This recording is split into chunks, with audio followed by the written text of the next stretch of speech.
The fourth layer is pure behavioral engineering, and it's worth sitting with for a second because it's almost embarrassingly effective. The entire membership sign-up moment is designed around a specific psychological trap. The customer is standing there having just paid $15 or $18 for a single wash, and the attendant offers them unlimited washes for the rest of the month, only $12 or $13 more. In the moment, upgrading feels like the obviously smart choice. Who wouldn't pay $12 extra for unlimited access instead of paying full price again next time? Operators know that the value of that math depends entirely on the customer actually coming back multiple times a month. Many don't, and that gap between what a membership is worth if fully used and what it's actually worth once forgotten about is where an enormous amount of profit quietly accumulates. Which brings us to the fifth and most important layer, the one that makes this whole business model make sense: the recurring billing relationship itself. This is what turns a car wash from a seasonal, weather-dependent retail storefront into something that looks, on a spreadsheet, a lot more like a software company. Mr. Car Wash ended 2025 with nearly 2.3 million active members, and that recurring member base is exactly why the company was able to post its 9th consecutive quarter of positive comparable store sales growth, even during stretches when foot traffic and one-time retail washes were soft. The membership doesn't just add revenue, it smooths out the entire business, converting an unpredictable, weather-driven storefront into something closer to a subscription utility. But running this is far more expensive and far more operationally complicated than most people watching a conveyor belt from the sidewalk would ever guess. And this is where a car wash starts to look less like a simple service business and more like a small industrial water treatment plant that happens to also run a subscription app. A shelf of shoes at a retail store doesn't need a water reclamation system. It doesn't need a permit to discharge wastewater. It doesn't need 45 to 50 cents of consumable chemical run through it every single time a customer walks by. A car wash tunnel needs all of that every single day, whether it's a slow Tuesday in February or a packed Saturday in June. First, there's water. Reclamation and filtration systems, increasingly mandated by local environmental regulations rather than optional, can add $150,000 to more dollars to a new build on their own, and ongoing water and sewer costs typically run somewhere around 4% of total revenue, year after year, with no way to negotiate that down meaningfully. Second, there's the real estate itself, which is often the single largest cost of the entire operation. Express tunnels typically need 3/4 of an acre to a full acre and a half of land with strong road visibility, and in competitive metro markets, that land alone can run anywhere from $250,000 to well over $2 million alone. Third, equipment. A full tunnel package, including the conveyor, arches, dryers, and water treatment infrastructure, commonly runs anywhere from $500,000 on the low end to well past $1.5 million on a premium build. And industry sources now put the full cost of a new tunnel project, land included, somewhere between $2.6 and nearly $7 million, depending on market and length of tunnel.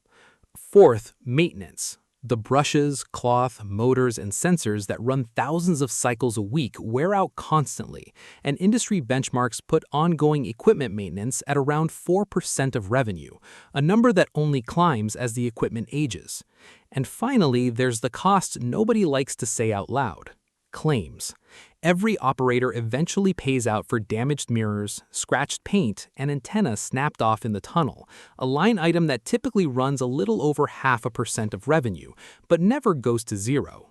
And here's the part that makes the math genuinely uncomfortable. Unlike a shirt sitting on a shelf, none of this equipment gets cheaper to maintain the longer it sits there. A shelf of unsold inventory just sits. A car wash tunnel that isn't running cars through it is still costing money on the mortgage, the insurance, and the staff standing at the entrance, whether or not a single car shows up. Idle time doesn't pause the cost structure, it just burns cash with nothing coming back. which is exactly why this business is really running two completely different operational systems at once: a physical, capital-intensive water and mechanical plant that behaves like a factory, sitting directly underneath a recurring billing system that behaves like a software company. Very few small business owners are equipped to run both of those well at the same time, and that mismatch is exactly where a lot of first-time operators get into trouble. And if you think the physical plant, the water, the equipment, the wear and tear is the complicated part, membership churn is usually worse. According to the Rinsed Q4 2025 industry report, the average car wash membership program is losing roughly 7.6% of its members every single month, a churn rate the report itself flags as well above the typical subscription industry average. Run that number forward, and the average member sticks around for barely over a year before canceling, forgetting to renew, selling the car, or simply switching to whichever chain opened closer to their new commute. Sophisticated operators don't obsess over how many washes happened today. They obsess over one number: net member growth after churn, because a chain can be signing up new members constantly and still be shrinking underneath the surface if the back door is leaking faster than the front door is filling. The wash itself is the hook. The membership retention system, the reminder texts, the win-back offers, the price increase tolerance testing, is where the actual profit lives or dies. It's worth pausing on just how tight the timeline is on that 7.6% number, because it changes how you'd have to run this business day to day. Losing 7.5% of your subscriber base every month doesn't sound catastrophic in isolation, but compounded month over month, it means an operator has to replace almost their entire membership base with new signups roughly once a year just to stand still before a single dollar of actual growth shows up on the books. And yet, the same industry surveys show member satisfaction running remarkably high. 83% of members describe themselves as very satisfied, and 93% say they intend to renew. That gap between stated satisfaction and actual churn is the single strangest data point in the whole business.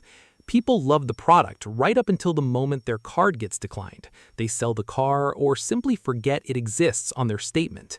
And that quiet, invisible leak is what separates operators who understand the membership math from operators who are still thinking like they're running a car wash instead of a subscription company.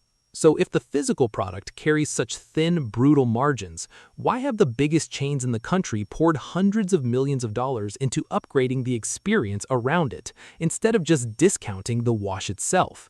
Because services and experience do something a commodity wash can never do on its own. They build a relationship a competitor 2 blocks away can't simply undercut on price. A membership isn't just a discount. It's a habit, tied to a specific route the customer already drives, a specific app already on their phone, and a specific card already on file. Once that habit is set, the switching cost isn't really about money anymore. It's about the small mental friction of canceling one thing and setting up another, and that friction alone is worth an enormous amount in retained revenue. That's the lock-in mechanism. And it isn't manipulative so much as it is simply how every subscription business on earth keeps its customers, not through force, but through the tiny bit of hassle involved in leaving. Now here's the part that makes the story turn toward who actually wins this fight at scale versus who survives it as a small operator, because the gap between the two has never been wider. The giants in this industry, Mr. Car Wash, Whistle Express Car Wash, Tidal Wave Auto Spa, are moving fast and moving big. Whistle, backed by Oaktree Capital, bought Driven Brands' entire U.S. car wash portfolio, formerly branded Take 5 Car Wash, for $385 million, covering 380 locations in a single transaction announced in early 2025, instantly making it the largest express operator in the country by site count.